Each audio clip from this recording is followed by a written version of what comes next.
In this video, we are going to look at how to construct a yield curve.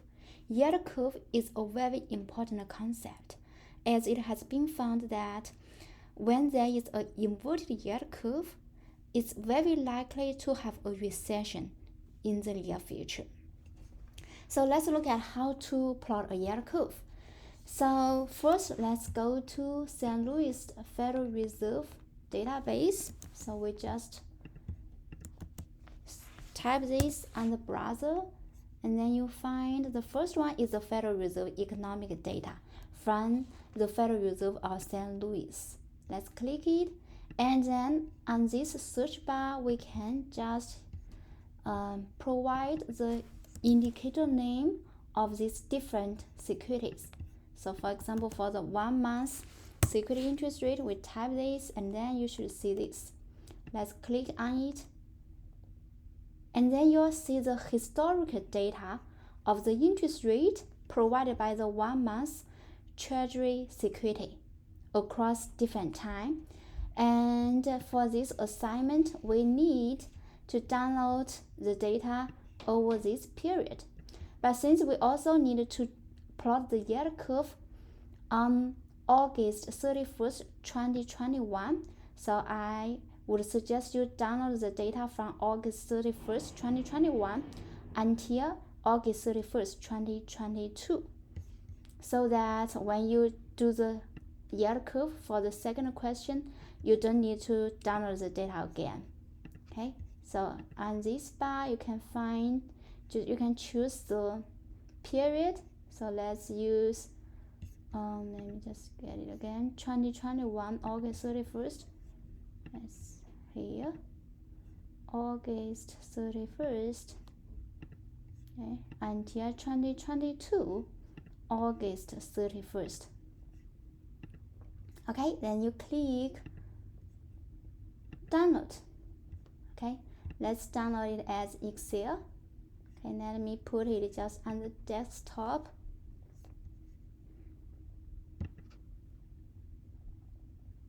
Okay, so this would be the interest rate over this period, but only for the 1 month treasury security.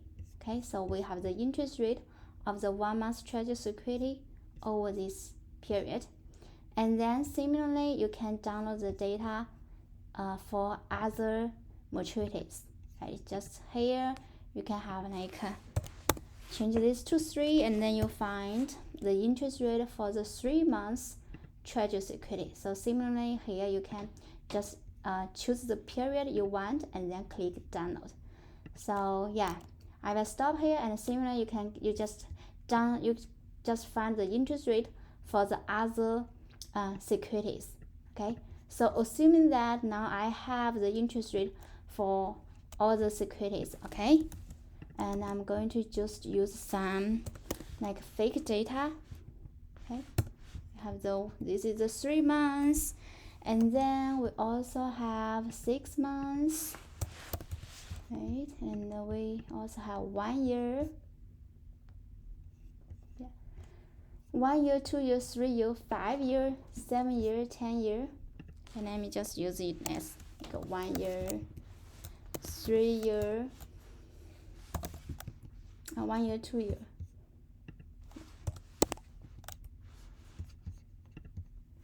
Year, etc. So you get the data for the securities with different maturity, right? And then combine them, like just using the date. Make sure that each date is for the securities, for the interest rate of the securities on that date. Okay, and then combine them together. And then in sheet 2, when we need to construct the yield curve, is very easy. For example, if we need to construct a yield curve for August 31st, 2022, we just need to find the interest rate of the different securities on that date. Okay, so let me just first finish this one. 5 year, and then we have 7 year,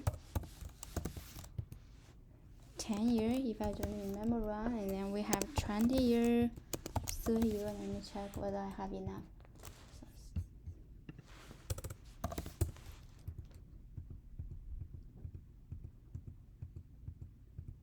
11. Okay, so we have the 11 securities. So I will just randomly generate some data, save the time, and also you will have the opportunity to explore the real data. Okay, so this function just randomly generates some data.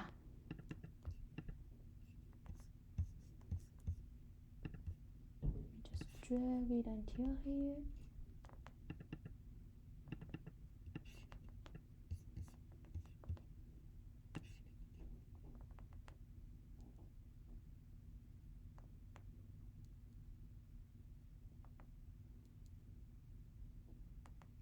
So when you do the assignment, to do the homework, you should use the real data downloaded from the Federal Reserve website.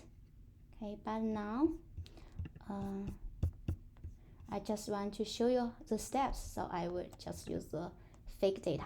Okay, so after you download the data and then arrange them like this, then we can find the interest rate of the 11 securities on a specific date.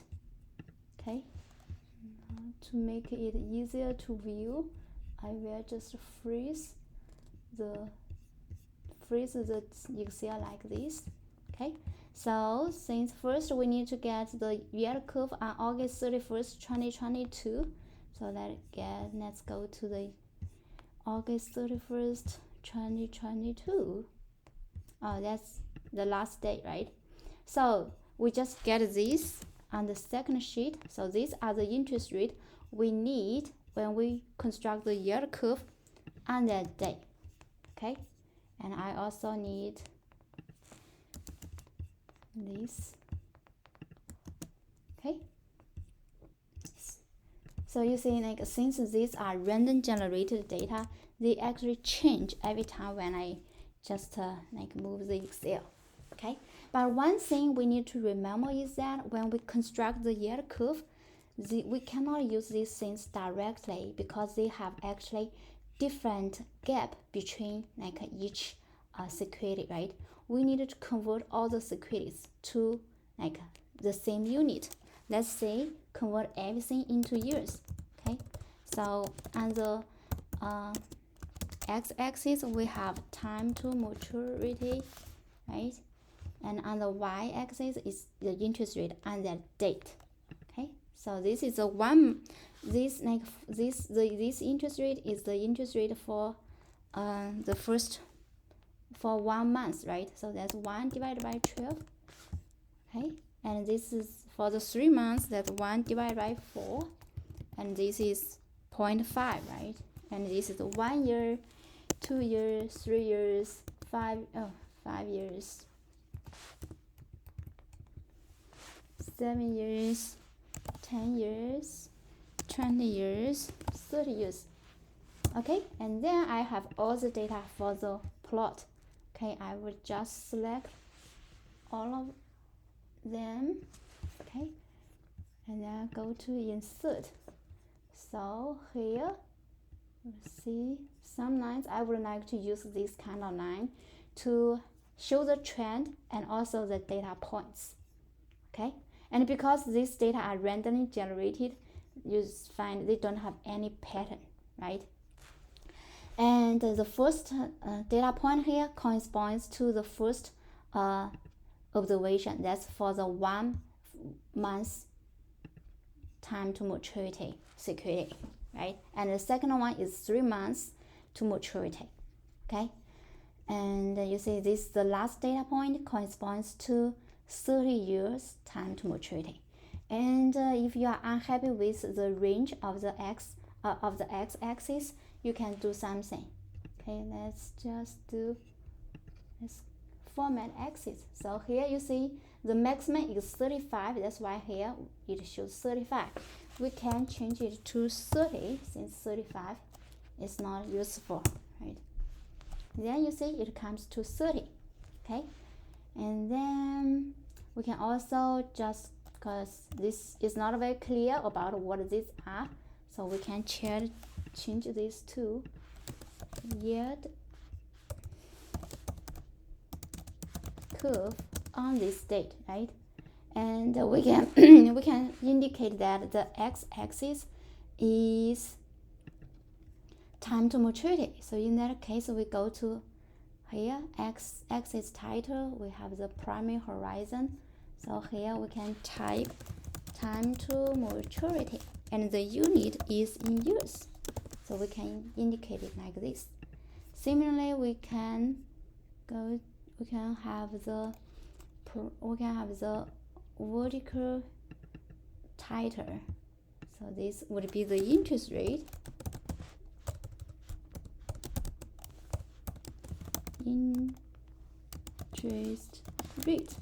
And if it's in percentage, then we can have the percentage sign here. But if it's not, then we don't need to have it, right? So this will be the yield curve using the fake data on August 31st, 2022.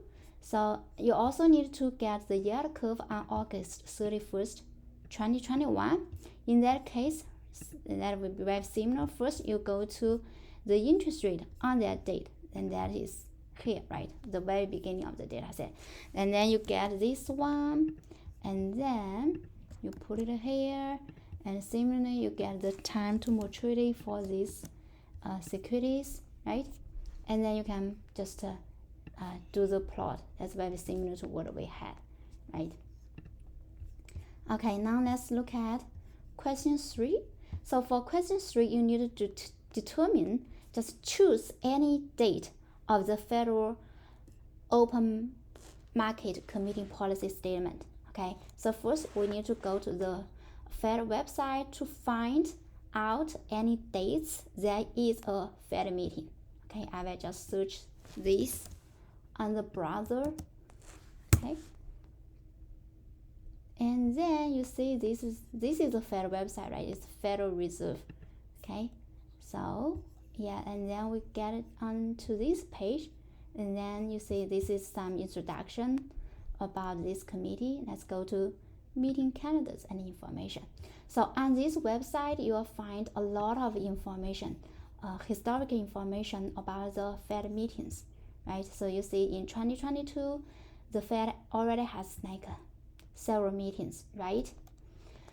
And you can choose like any date of this meeting. For example, if you are interested in the latest meeting, let's just click here, the minutes, which provides a very short summary of the meeting. Okay, so yeah, it has a lot of like details. Let's just go to the end, okay, which summarizes the most important things of the meeting. Okay, so here you see, so effective, that's actually after the meeting, the committee directs the task to do these things, right? So these are important things. It tells you like what the committee is going to do, right? And here it provides like some things that are voted in the meeting, right? So like this kind of things is very important. Like the committee decided to raise the target range for the federal funds rate to this amount. So as we mentioned, the federal funds rate is the rate that the banks borrow and lend to each other, right? So that's a very important rate. It determines like how much the commercial banks would like to lend out to the firms and households, right? Because like the cost the banks borrow would determine how much they would want to keep in the bank and how much they want to lend out, right? And this rate would affect the monetary supply in the financial system, and therefore affects the interest rate of the securities, and thus affect the yield curve. Okay, so depending on whether like this kind of changes in the rate exceeds people's expectation or it is like under people's expectation, the yield curve could be changed differently.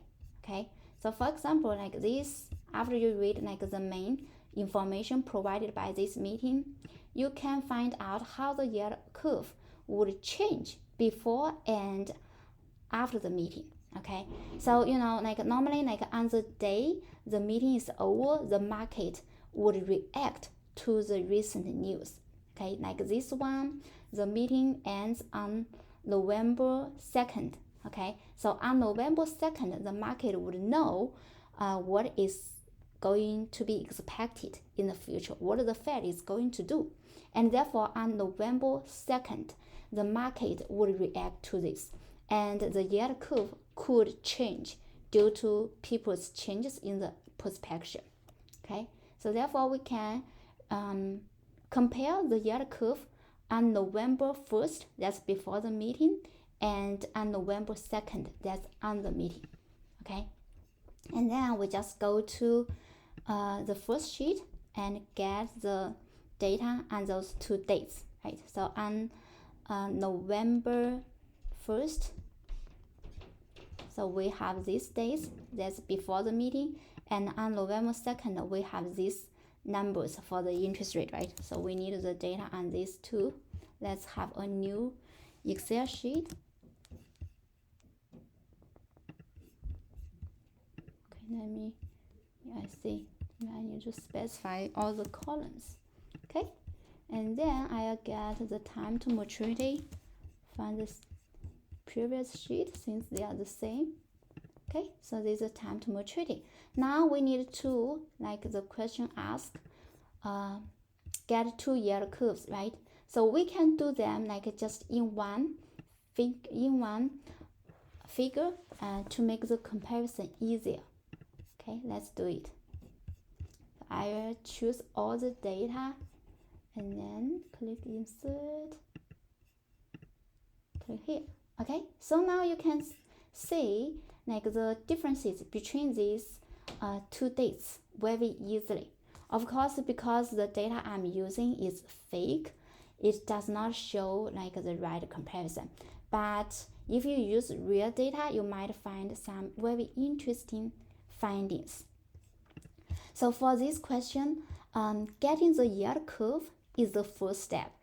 As economists, it's more important for us to explain what these yield curves indicate. Okay, like for the second question, we need to actually find out what does the slope of these yield curves tell us about the potential changes in economic conditions. Okay, and for the third question, we need to find out whether there is any significant change in the yield curve due to the policy statement, and how this policy statement affects the yield curves.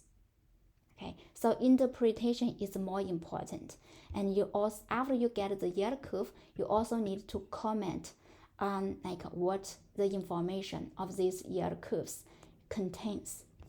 Okay, so that's all about it. Feel free to contact me if you have any other questions.